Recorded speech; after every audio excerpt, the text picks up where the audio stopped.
Conakry, 28 avril 2020. Merci de l'attention et bienvenue dans cette édition. Donc voici le sommaire. L'espace de stockage des véhicules du port sec de Kagbele est désormais opérationnel. Il est fruit du partenariat public-privé scellé avec le groupe Bolloré. Cet espace va contribuer à désengorger le trafic. Au sommaire encore, plus d'1 milliard de francs guinéens pour l'Agence nationale de la sécurité sanitaire. C'est un don de la société Star All Guinée pour appuyer le dispositif sanitaire et améliorer la prise en charge des malades. Les chercheurs débordent d'imagination dans la lutte contre le Covid-19. L'Institut supérieur de technologie de Mamon vient de mettre au point un kit automatisé. L'appareil sert à laver les mains et à prendre la température. Mesdames et messieurs, bonsoir. Le président de la République, professeur Alpha Condé, en vidéoconférence ce mardi avec les spécialistes en santé impliqués dans la lutte contre le Covid-19. Plus de 3 heures de débat pour examiner tous les aspects liés à la lutte contre le coronavirus. Je vous invite à suivre un extrait de la communication du chef de l'État, professeur Alpha Condé. Écoutez. Ce que je vous demande, que chacun se comporte en soldat, qui dise qu'est-ce que je peux apporter. Et vous connaissez, envoyez ces idées, demandez des rencontres. Vous pouvez même faire des rencontres. Peut-être que vous pouvez faire des rencontres, vous demandez au conseil scientifique, est-ce que vous pouvez organiser un débat, nous échangeons entre nous, etc. Ça ne demande pas 1000 personnes. Et ça permet de s'enrichir de toutes les idées. On dirait bien, enrichissons-nous de nos différences. Chacun de vous doit se comporter en soldat. Nous devons finir cette maladie avant la saison des pluies, sinon ça n'ira pas. Et pour cela, nous avons besoin réellement de communiquer largement au niveau des populations, d'avoir le maximum de surveillance pour que personne n'échappe. Maintenant, rattrapons nos retards, utilisons nos compétences, utilisons nos savoirs, utilisons le savoir de nos populations, communiquons mieux pour sortir de cette maladie. Ce que je vous demande est coopérer entre vous. Ce qui est évident, nous avons besoin de renforcer la communication, la sensibilisation au niveau des populations, dans les marchés, dans les quartiers.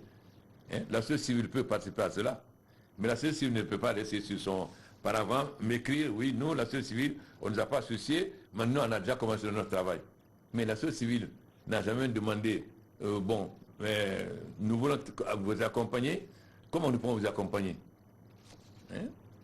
Ce n'est pas au président qu'il faut écrire. Bon, moi je veux bien qu'on m'envoie un mot pour dire que la société civile n'a pas été associée. Mais quand il y a une guerre, tu ne restes pas chez toi quand même de te chercher. Si tu es parteur, tu prends ton fusil, tu rejoins l'armée. Alors, ne refusez pas les critiques, ne refusez pas le débat. Faites-le entre vous. Tout ce qui peut améliorer la sensibilisation, tout ce qui peut améliorer la surveillance, tout ce qui peut améliorer le suivi des contacts pour qu'on finisse cette maladie est bienvenu. Voilà, nous reviendrons en détail sur cet élément dans les prochaines éditions d'information avec notre reporter Ibrahima Keïta.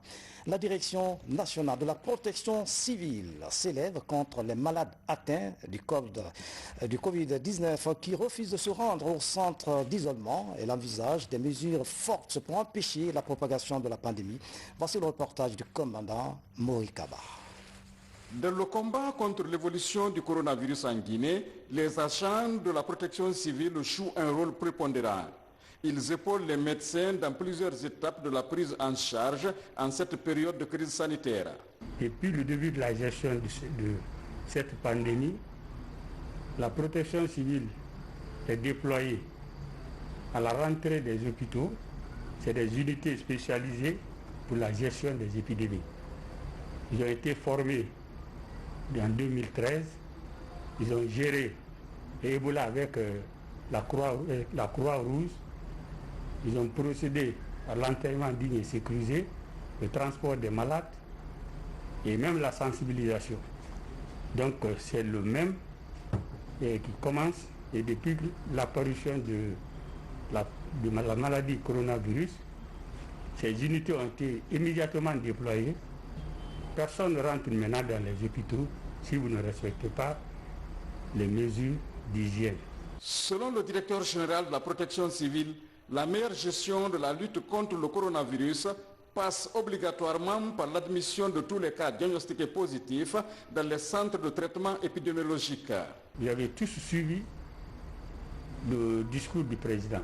Il a été clair que tous ceux qui seront contrôlés positifs doivent être à l'hôpital. C'est quand même regrettable qu'on apprend encore que certains qui sont déjà positifs se retrouvent à leur maison parce qu'on ne peut pas traiter cette maladie à la maison. Au contraire, ça va augmenter le nombre de positifs. Donc ça, nous prendrons toutes les dispositions avec l'ANS à partir de maintenant, la Croix-Rouge et la protection civile. Toute personne qui sera testée positive, nous allons appliquer parce qu'on dit service d'application de la loi. Donc, ce n'est pas nous seulement. On va se faire accompagner par la police, la gendarmerie, pour que tous ces gens-là soient traités à l'hôpital et non à domicile. Pour Moussa Kamara, directeur général de la protection civile, la propagation de la pandémie et les cas de décès enregistrés en Guinée relèvent d'un manque de rigueur contre les patients et les cas suspectés de Covid-19. L'État et ses partenaires sont mobilisés pour briser la chaîne de contamination. La société Star Oil Guinée apporte son appui à l'Agence nationale de la sécurité sanitaire pour une somme d'1 milliard de francs guinéens. Ce geste va contribuer à améliorer le dispositif de prévention et de prise en charge des malades. Reportage Mamadi Terna Kamiseko. La lutte contre le coronavirus mobilise toutes les énergies du pays. Avec la montée inquiétante de nouveaux cas de contamination chaque jour, une mobilisation sociale demeure indispensable. Dans le but de soutenir les efforts de l'Agence nationale de sécurité sanitaire, Star Oil Guinée, un des distributeurs des produits pétroliers dans le pays, met la main à la poche. 1 milliard de francs guinéens est la contribution de la société à l'effort de guerre engagé depuis le 12 mars dernier contre le Covid-19. Star Oil Guinée est un groupe à capitaux privés 100% africain. Donc il est tout à fait normal que nous participions à cette lutte. Cette lutte que tous nos présidents ont appelée une guerre. Donc il était nécessaire que nous participions à ce fonds de guerre. Et donc c'est ça un peu le but de cette participation, de cette contribution. Donc nous appelons en tout cas toutes les sociétés à en tout cas œuvrer pour accompagner l'Agence nationale ainsi que les autorités dans cette... À l'Agence nationale de sécurité sanitaire, le geste est apprécié à sa juste valeur et promesse est faite aux donateurs de l'utilisation correcte de l'enveloppe. Ce virus est en train de toucher tout le monde entier, c'est devenu une pandémie et il va sans dire que chaque pays doit s'organiser avec les moyens de bord pour faire face à l'épidémie. Et ce n'est pas une lutte uniquement de la santé, c'est une lutte globale. Aujourd'hui, au-delà de son aspect sanitaire, il y a l'aspect économique et l'aspect sociétal qu'il faut prendre en compte. Votre contribution vient à un point nommé. Ça va nous permettre de faire face à des composantes de la lutte. Avec plus de 200 guéris sur plus de 1000 infections dans le pays, la situation épidémiologique liée au coronavirus connaît de nombreuses difficultés, notamment dans la prise en charge des patients. À travers cet accompagnement de Star Oil et bien d'autres, la gestion de la pandémie pourrait s'améliorer dans le pays. La lutte contre le Covid-19, je vous le disais en titre, l'Institut supérieur de technologie de Mamon vient de mettre au point un kit automatisé de protection.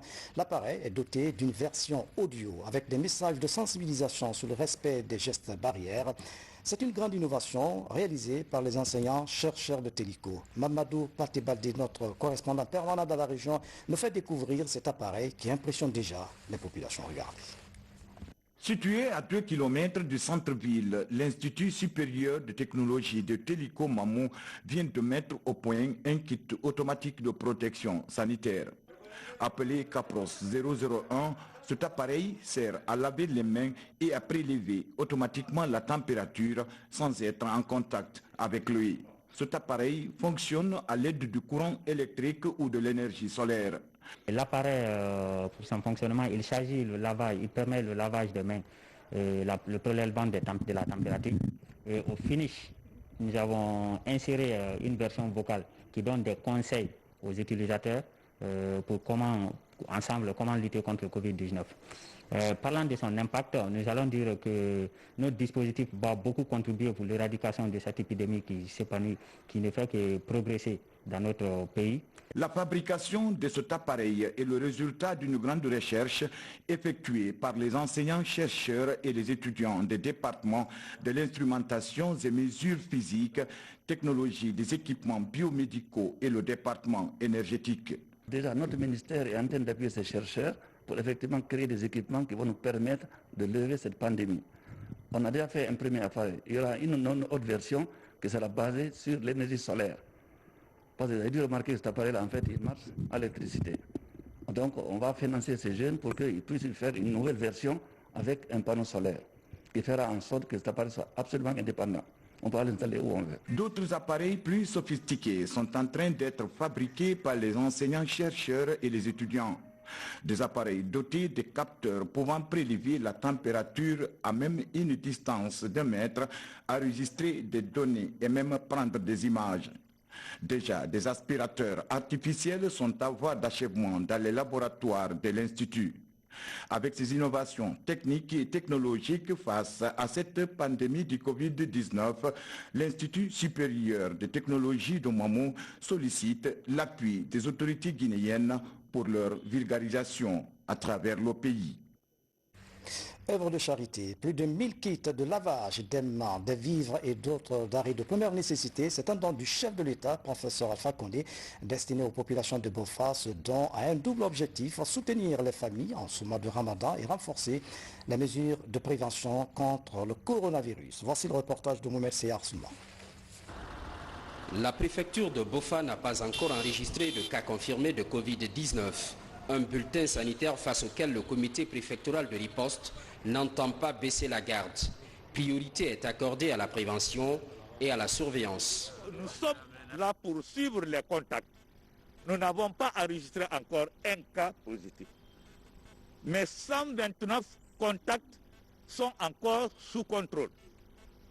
Et je peux vous le dire que très sincèrement, le 1er mai, nous pouvons annoncer la sortie de tous ces contacts.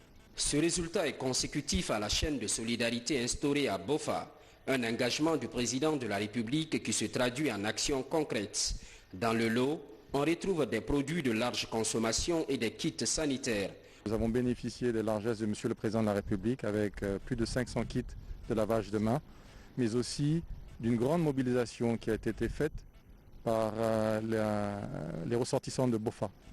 Donc on recense ici plus de 40 tonnes de riz, 500 kits de lavage offerts par Monsieur le Président de la République, mais aussi des tomates, également de l'huile, du sucre et plus de 1000 bavettes.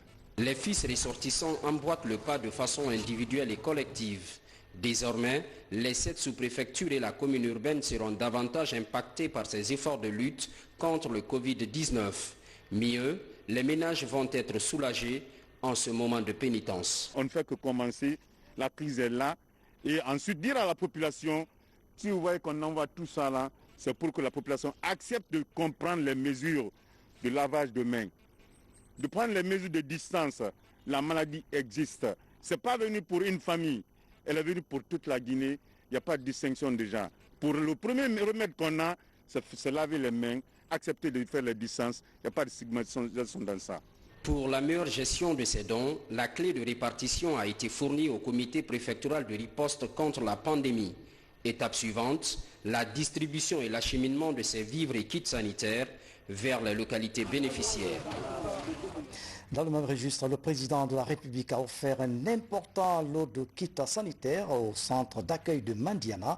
Le geste vise à renforcer les mesures de prévention contre le coronavirus. Les bénéficiaires ont témoigné de leur reconnaissance aux donateurs. À l'hémicycle, honorable Amadou Damaro Camara a été installé lundi dans ses fonctions de président de l'Assemblée nationale par le ministre conseiller chargé de relations avec les institutions constitutionnelles. Le président sortant, Claude Kory Kounyano, a souhaité plein succès au président entrant. François Lama a suivi la cérémonie. C'est dans le strict respect des mesures barrières contre le Covid-19 que la cérémonie de passation de service a eu lieu en présence des membres du bureau de l'Assemblée nationale. Le moment a permis au président sortant de louer les mérites du nouveau président Amadou Damarou Kamara. Je souhaite que la prochaine législature soit fortement féminisée. Le conseil que je donne aux députés, qui sont pour la plupart d'entre eux très jeunes, c'est de travailler pour représenter efficacement le peuple qu'ils représentent au niveau de cette institution. En réponse, le nouveau président de l'Assemblée nationale a témoigné l'excellence des relations d'amitié et de travail avant de reconnaître les apports et l'expertise du président sortant. J'ai commencé la banque avec M. Kouri Koundiano comme directeur, qui m'a initié à cette profession. J'ai eu la chance de l'avoir comme président de l'Assemblée. Et comme un de vos confrères a écrit tout à l'heure, le professeur passe la main à son élève. Il en est fier et j'en suis fier. Suite à ce témoignage de satisfaction et de reconnaissance, le ministre conseiller chargé des relations avec les institutions a installé le nouveau président dans ses nouvelles fonctions. Au nom de M. le Président de la République, institution de par la Constitution qui veille au bon fonctionnement de l'ensemble des institutions, je viens de déclarer en son nom M. Claude Kouri Koundiano partant et M. Amadou Damarou Kamara installé avec son bureau dans les fonctions, n'est-ce pas, qui leur est sied à l'Assemblée nationale. Fini donc le temps de la 8e législature. Le regard est maintenant tourné vers la 9e législature dont les premières initiatives pourraient concourir à la lutte contre Covid-19 et la relance du dialogue avec la classe politique. Notre temps fort de cette édition, ouverture de l'espace de stockage de véhicules du port sec de Kagbélin. Il a une capacité de 2000 véhicules. L'opérationnalisation de cet espace va contribuer à désengorger la plateforme portuaire et à fluidifier le trafic des marchandises. Le coût de l'investissement avoisine à 2 millions d'euros. Il est le fruit du partenariat public-privé scellé avec le groupe Bolloré. Fodé Camara signe le reportage. Sous le pied du mont Le Chien qui fume, une plateforme de stockage et de livraison de véhicules est aménagée par Conakry Terminal au port sec de Kagbélin. D'une capacité de stockage de 2000 véhicules, cet espace de 5 hectares va contribuer à corriger les dysfonctionnements liés à la congestion portuaire. Le port autonome note avec satisfaction la réalisation de cette plateforme RoRo. C'était attendu et cela à la demande des clients. Et la réalisation de cette plateforme permettra de désengorger le terminal à conteneurs.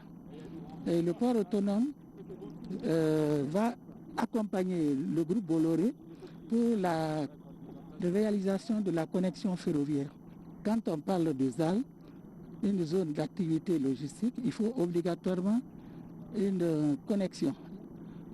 Donc vraiment, nous demanderons aux autorités de nous aider pour que nous puissions réaliser, n'est-ce pas, cette connexion ferroviaire entre le port maritime et le port sec de Kabylie.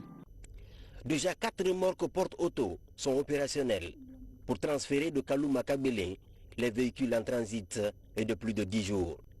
Avec un volume sans cesse croissant, évalué aujourd'hui à plus de 4000 véhicules importés par mois, cette délocalisation du stockage contribue à lutter contre la concentration des activités à Kaloum, une source d'asphyxie totale du réseau routier. La mise en service partielle de ce port sec de Kabylie est une grande avancée dans notre stratégie de déconcentration des formalités administratives et douanières de sortie des marchandises importées au port de Conakry. Le fait de délocaliser partiellement le stockage de véhicules va libérer évidemment plus d'espace dans l'enceinte portuaire et réduire l'engorgement de ce port et permettre donc plus de fluidité des marchandises. C'est une très bonne chose qui va dans le sens d'une amélioration des performances du port autonome et surtout d'une amélioration de sa compétitivité. Toujours pour maximiser les zones de stockage et lutter contre l'arrêt prolongé des navires à quai, 4 nouveaux portiques d'une capacité de levage de 40 tonnes sont aussi disponibles. Il y a l'environnement actuel avec ce fameux virus, malheureusement, mais, et on ne veut pas en tirer quoi que ce soit comme... Mais on a investi quand même sur le mois de mars et le mois d'avril à peu près entre 10 et 12 millions d'euros, aussi bien pour la réception des RTG que pour le travail de génie civil qu'on a à faire là-bas, pour les 2 millions qu'on a passés ici avec le matériel qu'on a fait venir et qu'on a importé. Et donc, on va embaucher pour ces deux projets entre 80 et 100 personnes. C'est juste un signe de confiance. On croit en Guinée, on est là depuis longtemps. Sur cette plateforme de stockage de véhicules, en plus de la pose d'une vingtaine de mâts d'éclairage, une zone administrative composée de 13 bureaux est aussi réalisée pour le personnel d'exploitation et les services des douanes.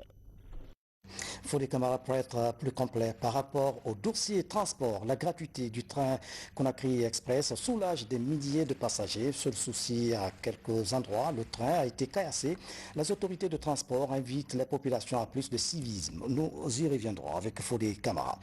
Le bulletin du jour sur l'évolution du coronavirus en Guinée, 1240 cas positifs enregistrés, dont 269 guéris et 7 décès. Le personnel de santé est à l'œuvre pour briser la chaîne de contamination, mais le meilleur moyen d'éviter la maladie est de respecter les consignes sanitaires. Lavez-vous régulièrement les mains avec du savon et respectez la distanciation. Que Dieu nous sauve.